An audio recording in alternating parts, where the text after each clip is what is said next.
the house, the house in a happier time the day before. And then the first time we see fire, big fire in the background is just 3 hours later, 3.5 hours later.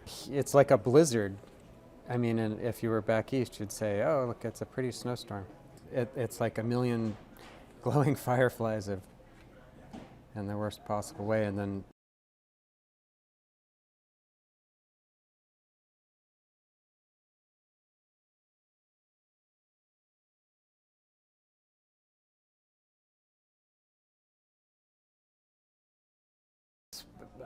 you know, we're both happy that the measures that we took worked and that our house that we've invested so much in so many ways into survived, but then it's also really difficult to see your neighbors' houses are gone.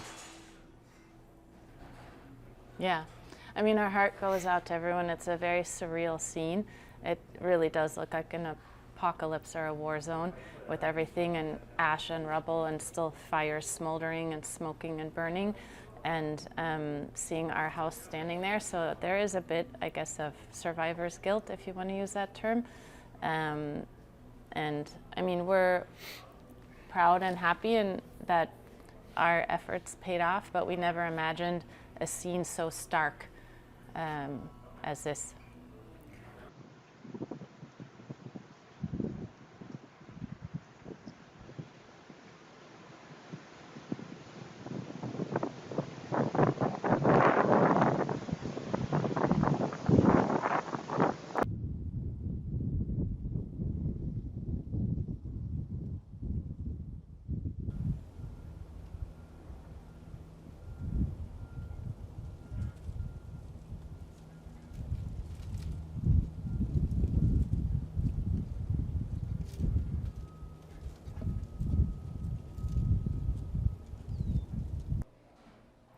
So the house in a happier time.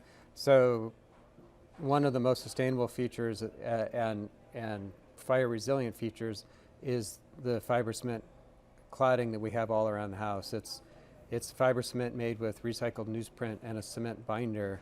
So it's using a recycled material, and it's extremely fire resistant, which has now been proven out for us.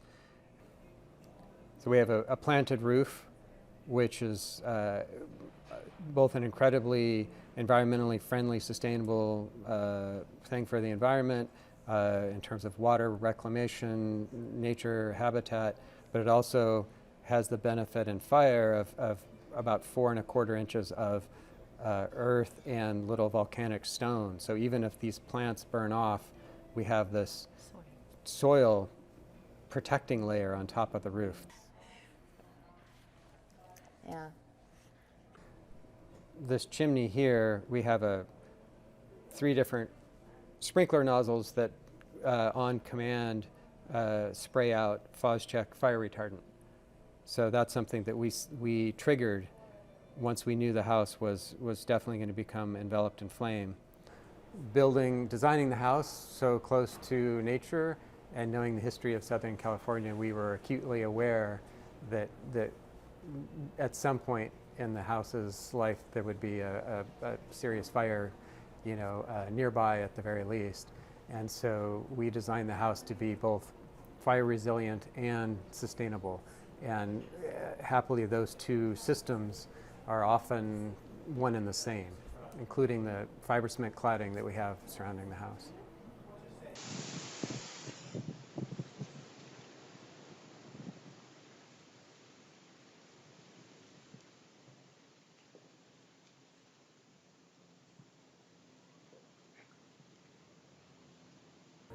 And I think it's a mixture of, you see these things from other events on the news, and some people might think, oh, that will never be me. But the thing is, we always knew it was a possibility that it would be us. So it was this strange combination of disbelief, but knowing, okay, now is the time that it's happened.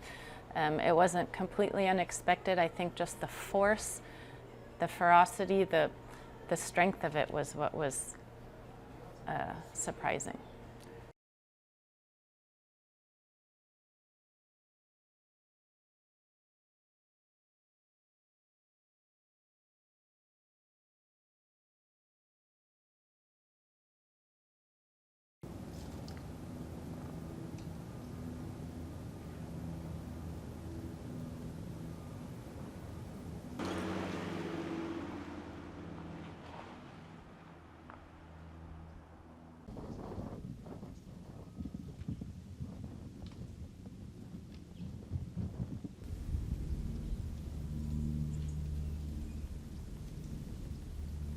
Exactly. We're not going to turn the climate ship around anytime soon. So in the meantime, whether it's dealing with floods in the southeast or hurricanes or wildfires in California, we have to be realistic about what those threats are and design accordingly. And it shows how if we come together, I mean, this example of our community coming together shows if we come together with all of our minds, put our minds together, we can come up with smarter solutions. So like building houses that are more fire resilient and resilient to the impacts of disasters.